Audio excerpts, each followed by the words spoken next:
Okay, so again, this is review, right? Here's the notes.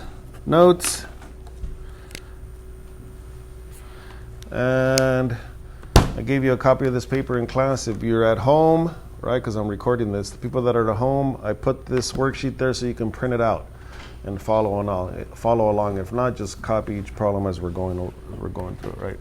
Okay, so we're going to factor these. These are called what? These you're going to see they're going to come out to be perfect. Go ahead and copy this. These will be perfect square. A perfect square refers to when you factor this out, it'll be the same parentheses twice. And remember, when you have the same thing twice, it turns out to be a perfect square, right? The square is the power of 2. So these are going to work out. They should be pretty fast. They call them perfect square trinomials.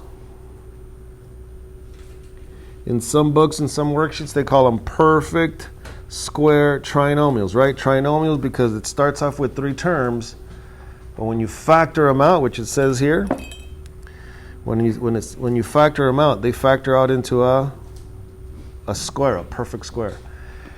Another way they refer to these, another way to say perfect square trinomials, they're AKA,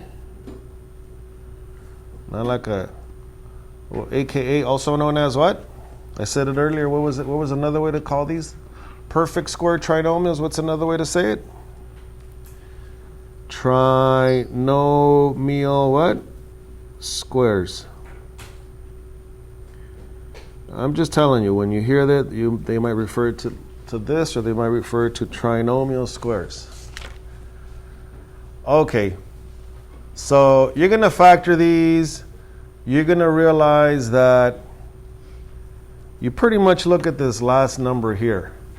We know that when they factor, it has to multiply to this. The same number has to multiply to this. And at the same time that those two numbers have to add to this, right? Okay.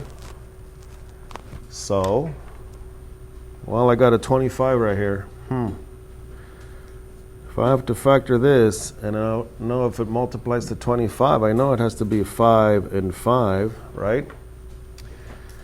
Does 5 times 5 multiply to the 25? Yeah. But does 5 and 5 add up to a 10? Well, it does add up to a 10, but this is a negative 10, so that has to be what? A negative 5 and a negative 5, right? Negative 5 times negative 5 still multiplies to a positive, but it adds up to the middle, right? That's it. These will be the same. So this is going to be k minus 5, k minus 5. And if you get the same exact thing, what's the fancy way to write it? Or what's the way to write it as a perfect square? It's going to be what? K minus 5 squared. Yeah, this is review, so I should be going quicker than this. Okay, that's it. Number 2. What's going to be this one? I got 2 parentheses. It's going to be what? What numbers multiplied to a 9? Well, the same number, 3 and 3. Are you sure it adds up to this? Yeah, so then it's going to be what? N plus 3, N plus 3. And if you get these exactly matching, well, what's the fancy way to write this? N plus 3 squared. See, we want it to be a square, right? A perfect square. See, these will factor out. These 2 parentheses will match. And you'll get a perfect square. Okay. What about number 3? What number multiplies to 1? What same number multiplies to 1? Well, 1. Doesn't 1 times 1 give you 1? Yeah. But does it add up to a 2? It does if you have negative 1 and negative 1. Oh, it does work. Negative 1 times negative 1. Okay, so anyways, this is a perfect square trinomial. So when it factors out, it's a perfect square. Okay, and then number 4. Okay, we're good. We get it? So everybody agree You know what? Let's not look at this. How about this? Forget this number. Can you figure it out by looking at this number? At the middle term? What would you have to do? Well, if the same number has to add up to 8, can it be an 8 and an 8? No. Would you agree it'd have to be half of the 8? Yeah. So it'd be what? V plus 4 and V plus 4, right? Now looking at this middle number. Yeah, you're going to actually get used to looking at this middle number. Does everybody agree it has to be half of it? It has to be exactly half of it. It can't be like 6 plus 2. It has to be this. Take half of 8, that's 4. Okay, 4 plus 4 adds up to 8. And does 4 times 4 multiply to 16? Well, yeah.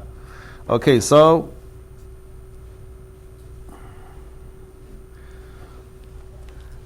and see, now that's, and then that's what we're going to do here. You see, I'm going to give you an incomplete. I'm going to give you an incomplete trinomial. See, a trinomial has to have 3 parts. Right now we're switching up to a little different exercise, but it's really the same thing. If I need to find this last number that completes the square. See that, so that when it factors out to a perfect square. So if that's a 14, you guys, what does it have to be inside the parentheses? 7. A 7, right? Because 7 and 7,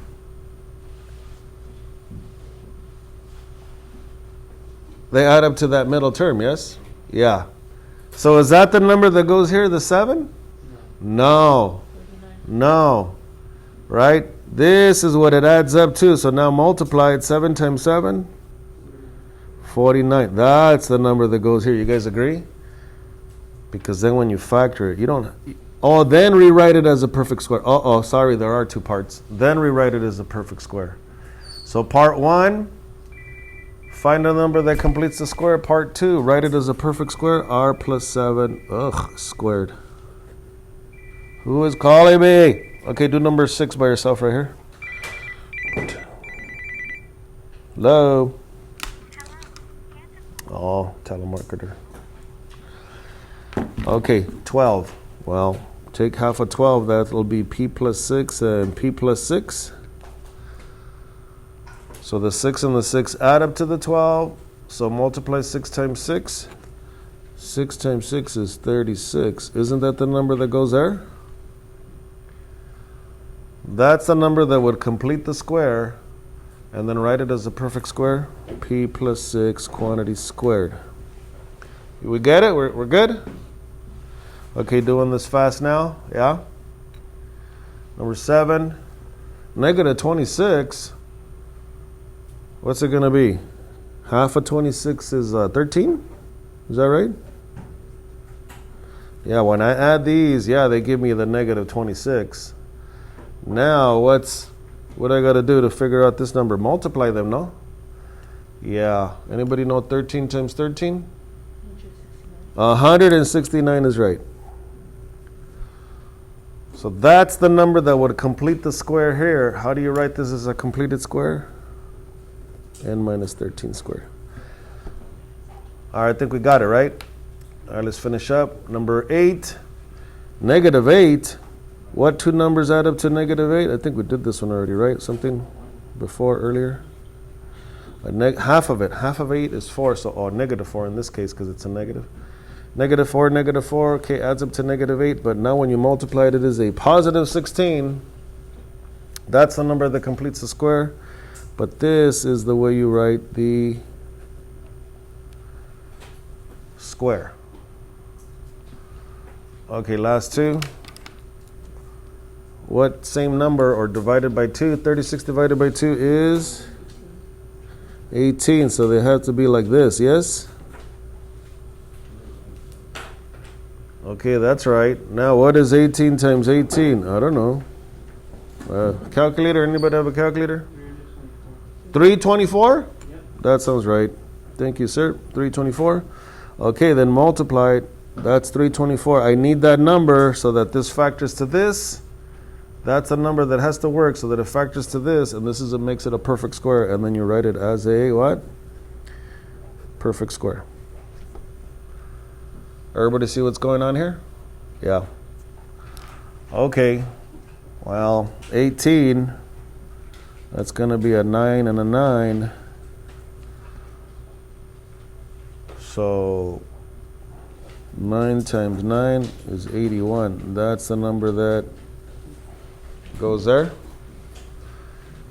And the completed square. Okay, pretty easy review. I hope this helped to remember this with factoring and perfect square trinomials and all that. Okay, so the video's there. I'm going to upload it later.